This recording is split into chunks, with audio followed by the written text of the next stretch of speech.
Like 1, 2, 3, 4, 5 shots deep. I'ma need a second.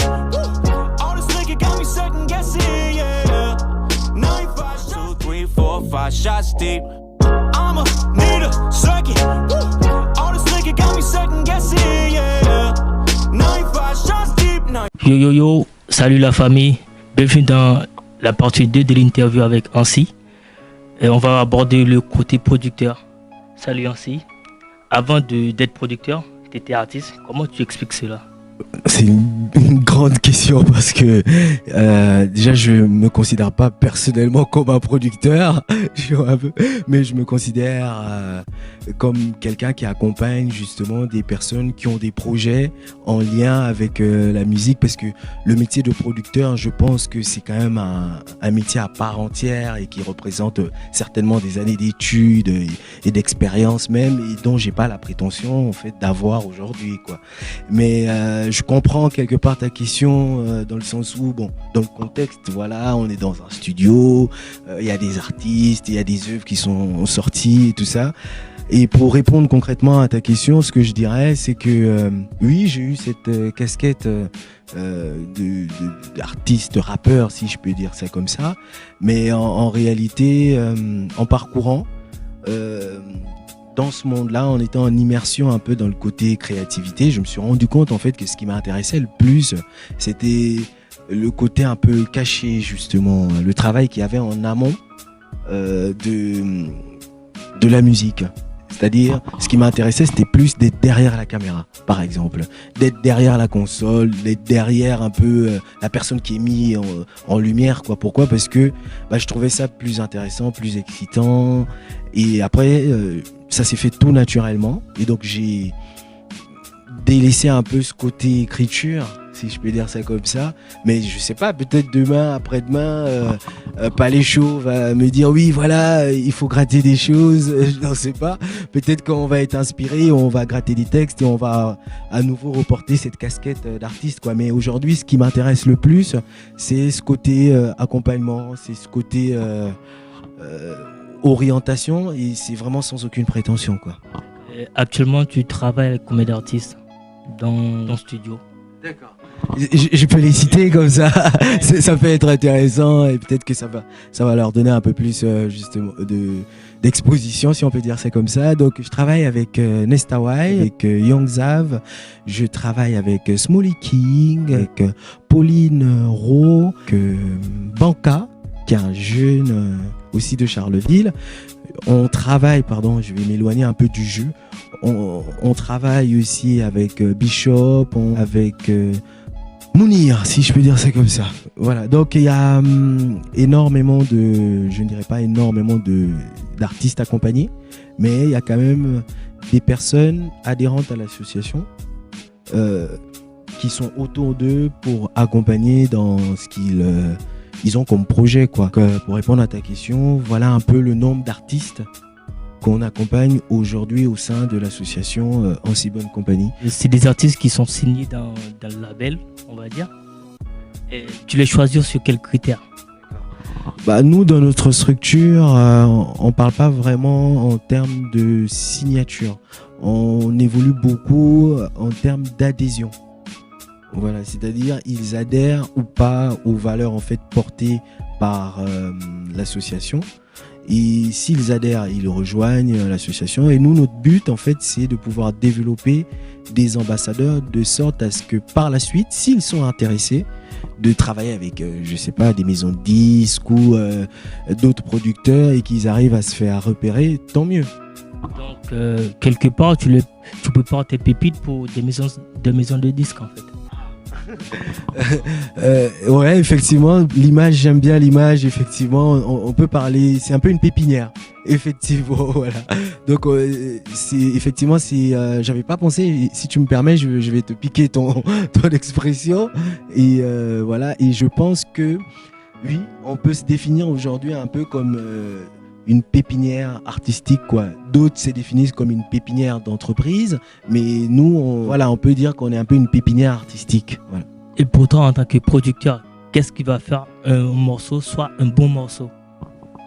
Après, comme on dit, les goûts et les couleurs, ça se dispute pas. La manière dont je peux entendre quelque chose peut différer de comment toi tu vas l'entendre, comment ceux qui nous regardent vont l'entendre. Moi, ce qui justifie en fait la sortie d'un projet ou d'un morceau du studio, c'est d'abord le travail qui a été réalisé par le porteur du projet lui-même. C'est ça d'abord qui va me motiver à promotionner en fait cette œuvre-là. Après, c'est aussi la capacité qu'a le porteur de projet à défendre son projet. C'est aussi ça. Donc c'est un peu ces deux aspects-là qui font que aujourd'hui un artiste qu'on accompagne ou un jeune, je préfère dire comme ça, un jeune qu'on accompagne puisse faire sortir un morceau, quoi. C'est un peu ces deux critères-là sur lesquels nous on se base. Dans tous les cas, c'est toi qui as le dernier mot pour sortir, par exemple, un morceau. Oui, parce que quelque part, quand un morceau il sort, il engage le travail de Ibogaine Beats, qui est par exemple le beatmaker. Il engage le travail de Corentin Magny, qui est par exemple aussi compositeur et tout. En fait, quand un projet sort, il engage il engage tout le monde. Il engage l'association. Il n'engage pas que l'artiste. Et donc, en fait, j'ai pas envie de dire que je suis le seul à décider. C'est une décision un peu collective, quoi, si on peut dire ça comme ça. Quand tu parles de tout le monde, t'es entouré de qui dans la structure? Je suis entouré d'anciens étudiants de l'université de Reims-Champagne-Ardenne. Je suis entouré de jeunes Carolo Masseria.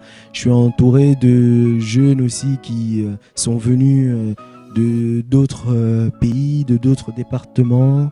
Je suis entouré de Wisley par exemple, qui est là, qui nous a fui aujourd'hui, mais qui était aussi d'autres il y a quelques années et tout ça.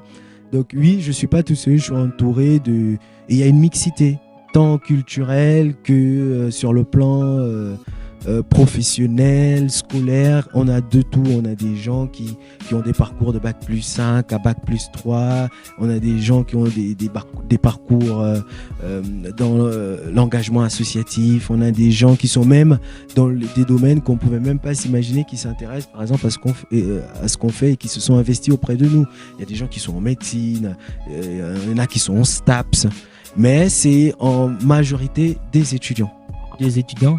Est-ce qu'il y a des directeurs artistiques dans ton groupe, dans ton staff, ou des directeurs marketing? Oui, il y a un peu de tout ça. Il y a un peu de tout ça. En termes de direction artistique, par exemple, on travaille avec un beatmaker qui s'appelle Christopher Mbumba, dont on admire beaucoup aussi son talent, et qui est arrivé aussi sur Charleville et maintenant qui est sur Paris pour des raisons professionnelles et d'études. Lui aussi, par exemple, par rapport au projet d'un jeune qu'on appelle Young Zav, en fait, la direction artistique, elle est co-construite. C'est-à-dire que, en réalité, il porte plus la direction, mais il ressent souvent aussi le besoin de me dire, bon, voilà comment on imagine les choses, ou voilà comment on fait les choses, t'en penses, ou qu'est-ce que tu penses, par exemple, de telle sonorité, de tel machin, et on voit ensemble, en fait, et puis on avance, quoi. Parce que justement, c'est ça l'intérêt de travailler ensemble, c'est de ne pas être renfermé dans quelque chose. Parce que lui, il a ses influences, moi, j'ai les miennes, et c'est pas une problématique qu'elle soit différente. Au contraire, c'est une force. Il faut juste qu'on arrive à trouver le moyen de pouvoir rendre ça harmonieux, si je peux me permettre l'expression. Tu as parlé d'influence. Pour toi, et c'est quoi ta vision du rap actuel par rapport aux artistes qui cartonnent en ce moment? Waouh, impressionnant. C'est quand même, oui, c'est par rapport à ce qui se fait. Moi, déjà, ma vision de la musique, du rap en particulier, voilà, moi, je suis plus fanatique du fond et de la forme. C'est-à-dire que quand j'écoute, par exemple, un projet ou un artiste, j'aime pas écouter qu'un morceau. J'aime bien écouter en fait plusieurs morceaux de l'artiste, et donc ça me permet de voir l'artiste dans une globalité en fait, ou de découvrir de différentes manières. Il y a ça, il y a le fait aussi que quand quelqu'un rappe, moi j'aimerais qu'il me parle de quelque chose, quoi. Après, oui, on va dire, mais tout le monde parle de quelque chose voilà. Mais voilà. Et donc, ce qui est intéressant pour moi ne l'est pas forcément pour toi.